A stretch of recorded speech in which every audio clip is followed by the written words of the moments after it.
So, hi everyone. I'm the deputy editor at the Brazilian Report.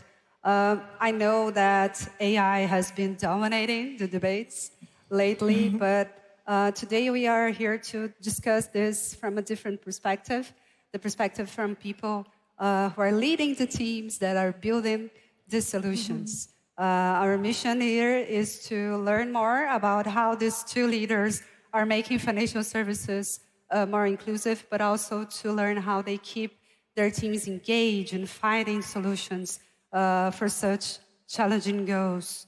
I know that Emily and TBD has just announced TBDX, which is an open source, decentralized protocol that can help builders to establish trust and identity and payment schemes across borders. And as you know, Ludmila is the co-founder of Zippi, a Brazilian fintech that has developed a working capital lane for small entrepreneurs here in Brazil and a credit solution for making it easier for them to get credit, something that they wouldn't get from traditional lanes. So I would start with you, Ludmila. I'd like to know how exactly is machine learning and AI inserted in Zippi's business? All right, thanks. Hello, everyone. So Zippi is serving a market that is very large. It's like there are 30 million people in Brazil working that are micro and small businesses. And one of the very big challenges in serving this population is that there's little structured, formalized data in the system. So when you compare with like a full-time employee or a larger business, you find in the bureaus or in the banks very structured, easy, organized data. But when you look at micro and small businesses, the story is so different because sometimes they're using the same bank account for their personal and business use cases. And when you're trying to answer a question like, how much are their business growing? How much capital do they need? It's very hard to cobble that data together. So what we do is, like very early on, we realized that we're going to have to be excellent at creating a narrative through data that was sparse. So we're using alternative data, we're using their personal data, their business data, cobbling out together with machine learning models to understand who we can serve and how we can better serve them. So we have machine learning models for behavioral understanding, for concession, for fraud. And with the advent of Gen AI, now we're using it also on our customer support lines to better customize and create customized journeys for them. And within our team also to augment the productivity. I see. And Emily, what about TBD? How is AI being used? Yeah, we're very, very excited about AI and the advent of generative AI. So at TBD, we are building open technologies to connect the financial world.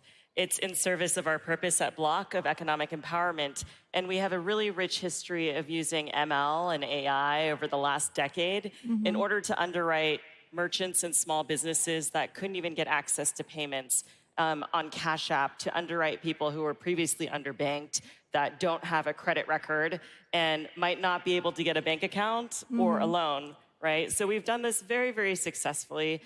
What's new and different now with the advent of generative AI is how much more productivity we can drive with our employees. And so you referenced the launch of TBDX yesterday, which was a very exciting milestone for us. We built our SDKs across 3 major platforms, so developers across Android, iOS, and web can all engage in TBDX. What's really exciting is we were able to use something like GitHub's Copilot to say, hey, we wrote this in Kotlin. Can you help us translate it into Swift? It still requires developers to look at the code, to edit, to make sure that the documentation is done correctly. But what would have taken us maybe 3 quarters, a quarter per SDK, to implement, actually ended up taking us 1 quarter. And on the customer support side across Block, almost all of our businesses now are enabled by AI, which has really driven a lot of customization, a lot of automation, a lot of efficiencies. And even for ourselves, we trained our own chatbot such that developers that have questions on TB Decks can actually speak to a chatbot that is trained on our own documentation and get answers on how they can engage with our open protocol in a much more automated and efficient way. So we're quite excited about this. But I think if you talk to most companies that are on the cutting edge, they'll talk about customer support and they'll talk about use cases like employee productivity. I think what makes TBD really, really unique that many people yet aren't thinking about in an age of AI is how we think generative AI is going to break the internet and break our current identity models, right? Now it's getting so good to mimic voice, text, even video. We're starting to see people who thought this was a phishing email get on a video call with their CFO, who's a deepfake, and he couldn't tell, right, that 3 of his colleagues that he got on a Zoom call with were fake, and ended up wiring 200 million Hong Kong dollars to a scammer. And so I think in a world where all of our credentials are still on paper, but we live in a digital world, and now we have face and voice and video that mimics reality, it's going to be increasingly hard for us to detect what's real, what's not, what's fraudulent, what's not. And this is going to break every company if we don't come up with a good solution for it. And that's why we're investing so heavily in decentralized identity and verifiable credentials to create a layer of truth for the internet. This is crucial for financial services, right? Absolutely. How do you make things less abstract? I ask that because you're both trying to solve real problems using complex technologies or concepts. And I imagine that this is not easy on a day-to-day basis because it creates an environment of excitement, but sometimes uncertainty too. How do you keep your teams feet on the ground, separating the real-world ideas from the hype out there? I don't know if you want to start, Emily, with that. Yeah, I think it's about connecting it to real people and real use cases. So at TBD, we have a mantra that we're solving real problems for real people. So these technologies aren't being used in a lab. We're not treating it as a science project. We are applying it to real people. And when we look around the world, there's 1.7 billion people who are unbanked. In LATAM, that's a significant number. Depending on the country, it could be 15% to 40+% in countries like Colombia or Peru. With these technologies, we can actually bring people that were previously ignored and not even represented in the data set to the forefront where they can get access to financial services, where they can access the economy. And that's not abstract. That's as tangible as it gets. I'm going to share a story. It's not about AI. It's about PIX, actually. Okay. So in 2020, we were launching our working capital line, and it was going to go through the credit card rail. And as we were launching this product, PIX launched. So for those who don't know, PIX is the instant payment rail in Brazil. It's instant, it's fast, it's reliable. So we quickly realized that our product could become much better if it was actually built on top of PIX and not on top of a credit card rail. So here we are, like the whole team super engaged, building this one product, the credit card. And suddenly we speak to our clients and they're like, actually, if it was cash and not a credit card, it would be much better. And we're like, oh my God. So this would be cheaper. We could have bigger reach and create a better product to what their needs were. So we really huddled the team, not around the question if it was credit card or PIX, but a question of how much further can we get in our mission if we adopt this technology? And I think it was of course, it was a little sentimental for us, but I think it was very clear what was the right for our customers. So everyone got on board when we made that impact very material. Yeah, I mean, it's exciting, right? It's challenging, but it's exciting. Very exciting. I'd like to know a little bit more about how do you mitigate biases? I was talking to you, Ludmila, yesterday, I think, and I learned that Zippi's mission is, it's all about fighting the biases against the small entrepreneurs here in Brazil, especially the informal ones. Can you tell me a little bit about this? Of course. Yeah, so When we started this mission, we knew that we were going to have to learn how to look at this problem and this population differently. And it's a lot about there's the data that's available out there in a structured way, but what else can we be looking at? So we are very disciplined and systematic about finding always new sources of data. And that can come from qualitative research. That can also come from our customer support channels that we're processing this data using AI. And so bringing in a lot of sources of data, the voice of the customer, and also taking a little bit of risk. I think that to unbias your model, you need to be willing, in a very systematic and controlled way, to open it up a little bit so you can know clients that you weren't serving before, and that's how we systematically unbias our models. I see. And Emily, what about TBD? How do you try to mitigate or avoid the biases? Yeah, I think it's about representation, right? Because ultimately AI is just a tool, and the tool is directed by humans, and it's directed by the data sets that we've created and the biases that are inherent in that data set.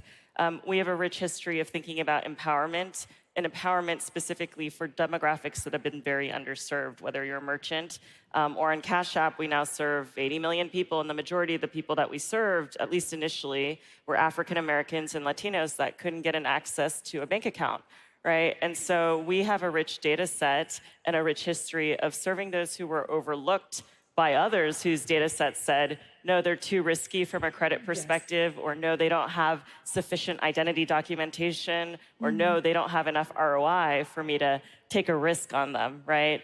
And I think we have a rich history of doing this at Block, and with TBD, we're looking out to the Global South. That's why we're spending so much time in LATAM, Africa, Southeast Asia, because there's a lot of the world that's unseen.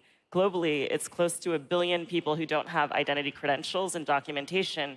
And if you think about that for a second, it's profound. If you don't have official identity, you literally do not exist. You are not able to access the financial system, education, healthcare. And we think there's a lot of work to be done to first bring these people and their identities and the representations of them into the internet, into the digital era to access services. We can then start to capture their behavioral data and have a lot of our models reflect a much more complete set of humanity, not just those privileged enough to access these services versus those who are shut out. I see. I'd like to know more, Emily, about what do you feel is the long-term vision for AI in the context of TBD? Yeah. Because the challenge is not only building this, this platform, this protocol that will enable to connect this fragmented payment system, but it's to do this without biases, it's to do this with inclusion. How you think that AI can help with that? Well, our long-term vision is to reinvent financial services around the world. And we envision an interconnected global economy that is accessible and inclusive to everyone. That's a really bold statement. And in order to solve these problems, it's not just the financial aspects and the technology aspects of moving money. It's also solving really difficult problems around identity and compliance to bring the rest of the world along. And so what a lot of the good work that our team is doing is literally building an identity layer for the internet.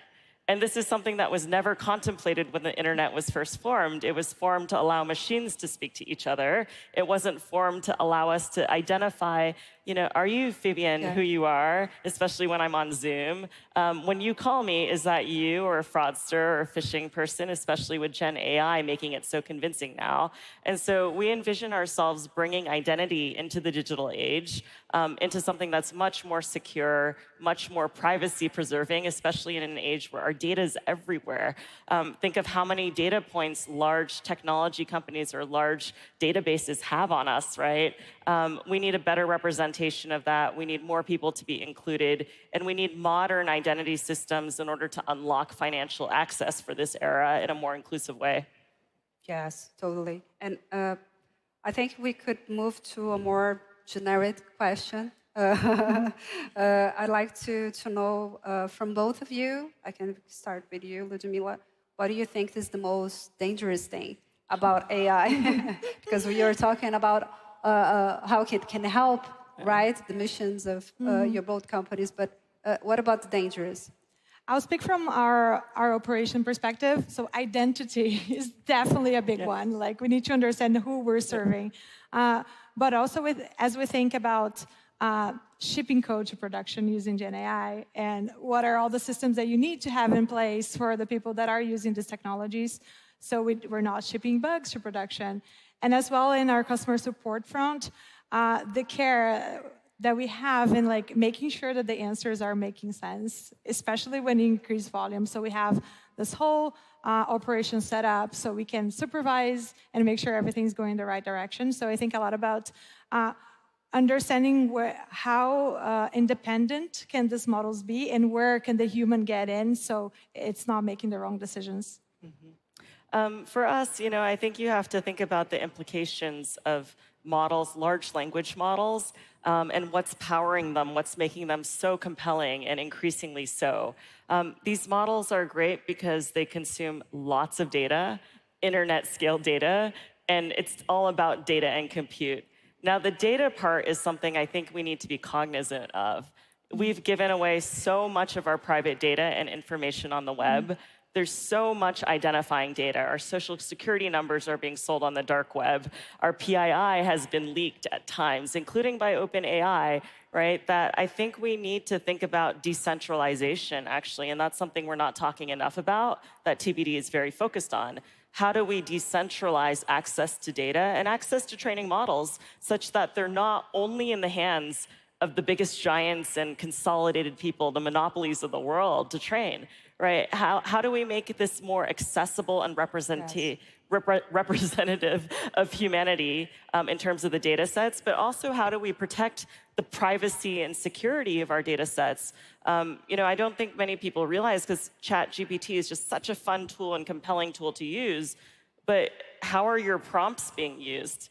Your prompts aren't private. If you could imagine your entire Google search history being revealed, I think a lot of people in this room would be very uncomfortable with all the search history out there, right? And similarly, your personal data, your corporate data being out there, these are being used to train large language models, and it's not always clear how our data is being provisioned, or if it's being provisioned in a way that we as consumers or businesses would be comfortable with.